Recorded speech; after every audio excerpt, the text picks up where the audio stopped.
네, 뭐 언제나 그랬지만 글로벌 이슈들, 이 외생에서 파생된 변수들이 신흥국 경제에는 상당히 큰 영향을 주게 됩니다. 뭐 최근에는 코로나19라고 하는 이 바이러스 사태가 전 세계에 다 영향을 주지만 일부의 G2, 미국과 중국 간의 분쟁으로 인해서 M1 나라들의 환율이 출렁거리고 있어서요. 전략을 좀 세우는데 환율을 좀 들여다보기 위해서 전문가를 한분 모셨습니다. 현대차증권 리서치 센터 매크로 애널리스트입니다. 오창섭 연구원과 이야기 좀 나눠보도록 하겠습니다. 어서 오십시오. 안녕하십니까. 네. 자, 방송은 많이 해보시진 않았지만 좀 편안하게 이야기 좀 풀어주시면 좋겠고요. 조금 전에 오창섭 연구원하고 얘기를 잠깐 염수환 차장 얘기하시는 동안 하다가 이제 마이크 소리로 쓱 나갔는데 저랑은 과거에 같은 직장에도 한번 있으셨던 분이네요. 그죠?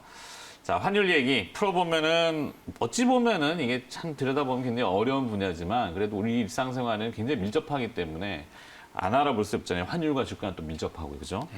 자, 불안한 신흥국, 환율이 흔들린다 이런 타이틀인데 상반기 외환 시장 코로나19 때문에 달러, 그다음에 뭐 엔화는 이제 위험 자산의 어떤 지표로 돼서 위기가 닥치면은 강세로 가는. 그래서 달러도 좀 강세였고. 자, 그럼 하반기에는 달러를 어떻게 전망하세요? 예, 우선 지금 이제 원달러 환율 컨센서스 같은 경우에서는 하반기에 좀 완만한 이제 그 달러와 약세를 지금 전망하고 있는 상황입니다. 그래요? 네. 예, 우선 지금 이제 미국을 중심으로 해서 전 세계적으로 이제 경제를 다시 재개하다 보니까 결국 이러한 부분들이 최근에 위험자산이라든지 이러한 이제 안전 통화들의 어떤 그 약세 요인으로 작용하고 있고요. 그러다 보니까 최근에 이제 달러하고 엔화도 이제 약세를 보이고 있습니다. 서서히. 예, 그렇죠? 맞습니다. 네, 그래서 이러한 부분들이 하반기에도 아마 이어질 것 같습니다. 그러니까 뭔가 위기가 확 봉착이 되면은 이런 안전 자산들이 초강세를 띌 때가 있잖아요. 그래서 네네. 그래서 이제 그 상대적으로는 반대편에 있는 신흥국 통화들이 엄청나게 약세를 보이고 그러면서 위기가 이제 점점 도출되고 돈이 안 도는 신용 경색이 되고 뭐 이런 우려들이 있었는데 완화가 되고 있다라는 게 지금 포착되는 거군요. 네. 그래서 서서히 이제 안전 자산인 글로벌 달러도 조금 약세. 그러니까 100포인트 조금 인덱스 기준으로 달러 인덱스 기준으로 내려와 있고 98, 뭐 99 이런 사이 있죠. 엔화도 현재 107엔대 후반 정도 되니까 뭐 자, 그래요. 그렇다면은 이런 통화의 흐름을 봤을 때 어떨까요? 뭐 중국 얘기도 좀 써놓으신 것 같은데 이건 뒤쪽인가? 네네. 네, 준비하신 내용을 풀어주세요. 네. 취약한 신흥국. 네. 원고대로 일단 갈까요? 뭐 편하신 대로. 네, 알겠습니다. 코로나19는 취약 신흥국에 더 큰 타격이 컸을 텐데 구체적으로 어떤 나라들이 어떤 상황에 처해 있는지 그 내용을 준비하셨네요. 예. 우선은 이제 최근에 좀 보게 되면 이제 IMF라든지 월드뱅크라든지 네네네. 이런 쪽에서 지금 그 신흥국 경제 불안 부분에 대해서 굉장히 좀 우려를 하고 있습니다. 그렇죠. 특히 이제 그 중남미 신흥국이랑 그다음에 이제 아프리카 신흥국들이 지금 좀 위기 부분이 조금 이제 좀 부각이 되고 있는데요. 특히 보게 되면 이제 최근에 그 아르헨티나가 사실 이제 그 기술적 이제 디폴트라고 해서 채무 연장 지금 이제 그 논의를 하고 있거든요. 그 네. 부분이 사실은 이제 안 되게 되면 이제 기술적인 사실 이제 그 디폴트, 그렇죠. 뭐 역사상 이제 9번째 이제 디폴트 국가가 되는 거고요.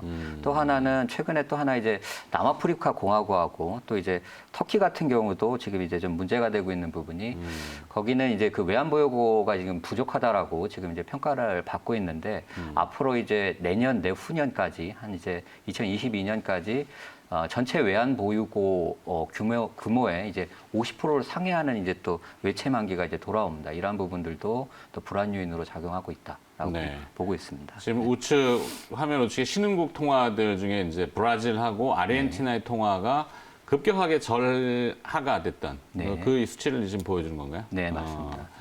하여튼 흔들리는 나라죠. 사실 이 코로나19하고도 전혀 뗄래야 뗄 수 없는 지금 남미하고 아프리카 쪽으로 확산되고 있잖아요. 네네. 새로운 팬데믹의 진원지가 아프리카가 될 거라는 얘기도 있기 때문에 사실 아프리카 나라들의 통화는 우리가 잘 모르죠. 네. 뭐 말씀하신 남아공 정도 아니면 이제 남미 쪽은 조금 있고 그런 게.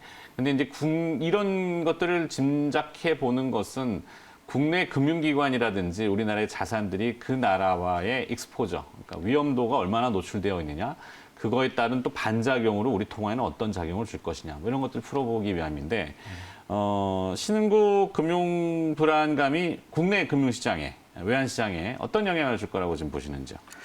사실 이제 신흥국 금융 불안 상황이 이제 사실 이제 지난 이제 3월 이제 코로나 사태 당시를 좀 보면 되는데요. 네. 그 당시에 사실은 이제 워낙 이제 전 세계적으로 코로나 이제 경제 위기 우려가 높다 보니까 사실 이제 신흥국에서 대규모 이제 자금 유출이 나타났습니다.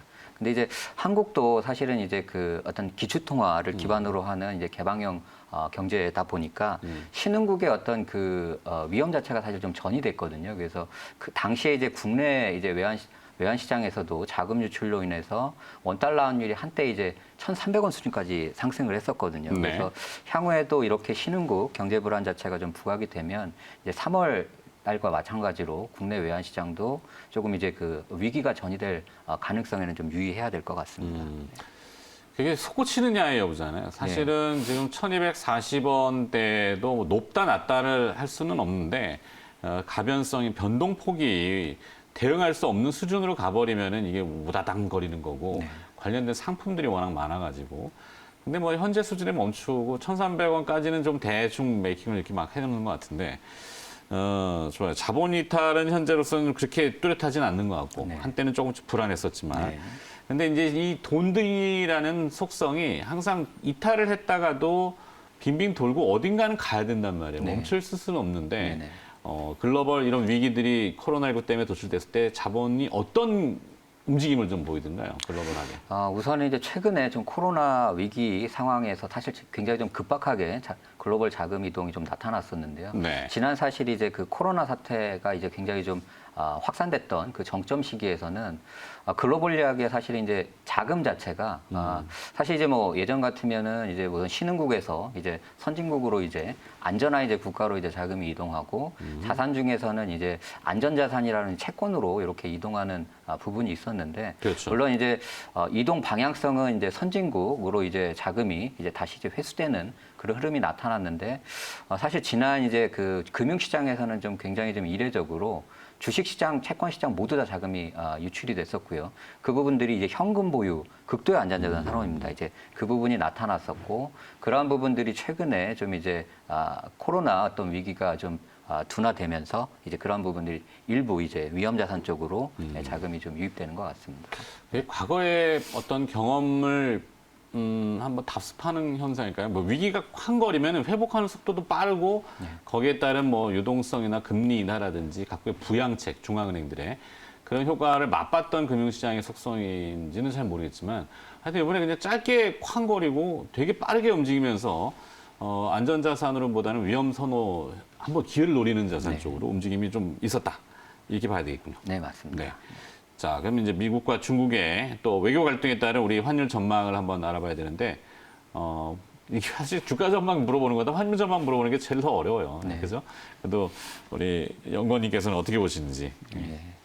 예, 우선 이제 최근에 좀 이제 국내 지금 이제 외환 시장에서 보게 되면 이제 두 가지 정도 요인이 좀 상충하는 것 같습니다. 네. 우선 전 세계적으로는 이제 달러화가 약세를 보이고 있다라는 부분이 사실 이제 원달러 환율의 하락 요인이거든요. 근데 보시면 알겠지만 주요국 환율 대비해서 한국 환율이 잘 안 떨어지고 있습니다. 네. 예, 이런 부분은 사실은 국내 이제 특히 이제 그 원화 부분은 사실 이제 중국과 가깝기 때문에 중국 위안화 가치에 굉장히 그 상관관계가 높게 나타나거든요. 그래서 네. 사실 지금 이제 중국과 미국과 이제 갈등이 지금 확대되면서 최근에 이제 위안화가 이제 사상 최저치까지 떨어졌거든요. 이러한 부분들이 원화의 이제 약세 요인으로 작용을 하면서 지금 한국 원달러 환율도 좀 하락하기보다는 약간 상승한 상황이거든요. 그래서 사실 향후 굉장히 중요한 부분이 미중 갈등이 확대되면 이러한 부분들은 사실 위안화의 약세 요인이거든요. 이렇게 되면 사실은 뭐 달러와 약세에도 불구하고 한국 원화도 사실은 동반 약세가 진행될 가능성에 유의해야 될 것 같습니다. 네. 네. 지금 나오는 게 이제 위안화, 렌민비하고 우리의 원화하고의 그 추이죠. 동행한다는 얘기잖아요. 네, 맞습니다. 네. 동행, 이 코릴레이션이라고 하는 상관계수가 굉장히 높은 편이긴 한데, 네. 뭐 그 이유로 이제 프락시 통화라는 표현을 쓰고 네. 위안화를 대체하는 원화. 네. 사실 국가의 포지션이 대체가 아닌데 네. 위안화를 뭘 하다가 안 되면은 밑에 옆에 붙어 있는 원화 가지고 같이 이걸 하잖아요. 네, 맞습니다.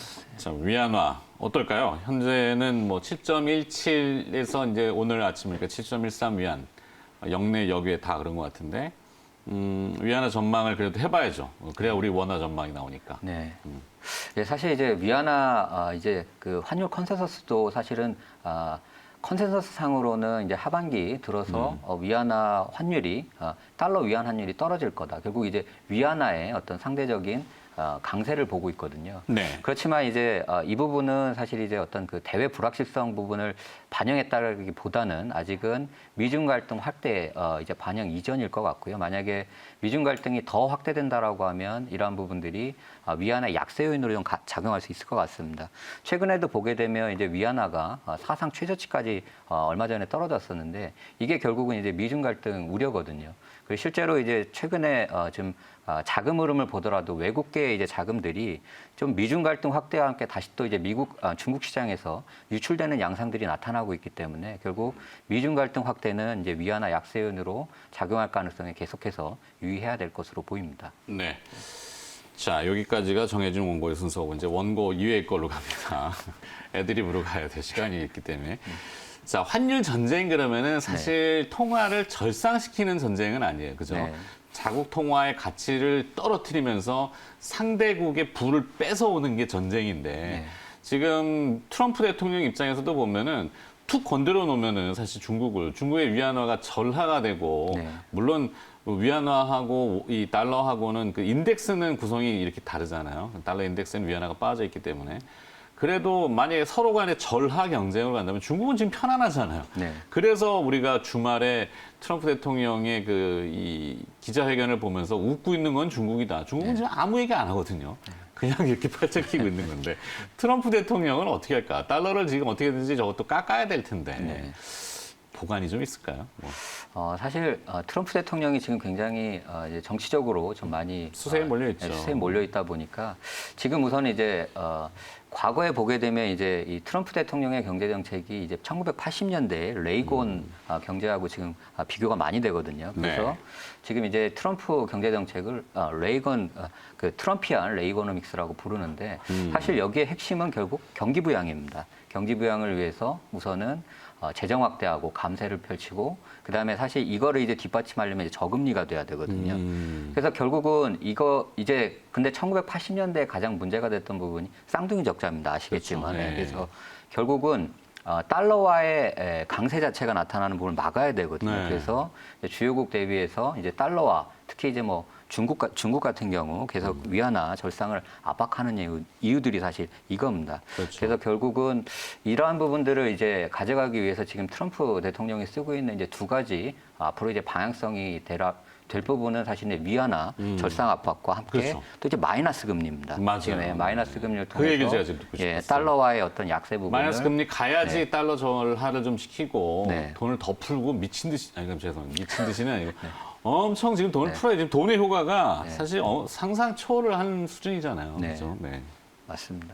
그래서 이제 그런 어떤 마이너스 금리 정책 등을 통해서 결국 이제 달러와 향후 이제 어떤 그 트럼피안 레이거노믹스에서 이제 재정 확대 막 하고 했을 때 그 부분을 결국은 마이너스 금리로 이제 좀 방어를 하겠다라는 사실 이제 전략을 가지고 있는 것 같습니다. 네.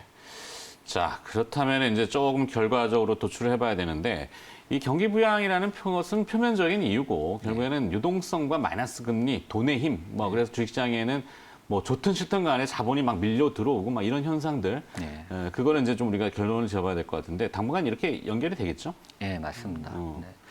그래서 뭐 지금 이제 뭐 미국도 지금 이제 엄청나게 돈을 많이 풀었고 지금 이제 사실 이제 연준이 지금 기준금리를 사상 최저까지 내리는 상황이었는데 이게 이제 마이너스 금리까지 가게 된다라고 한다면 결국 네. 이러한 부분들을 통해서 이제 달러와 약세 부분을 좀 어느 정도 이제 전략적으로 가져가게 되지 않을까 싶습니다. 좋습니다.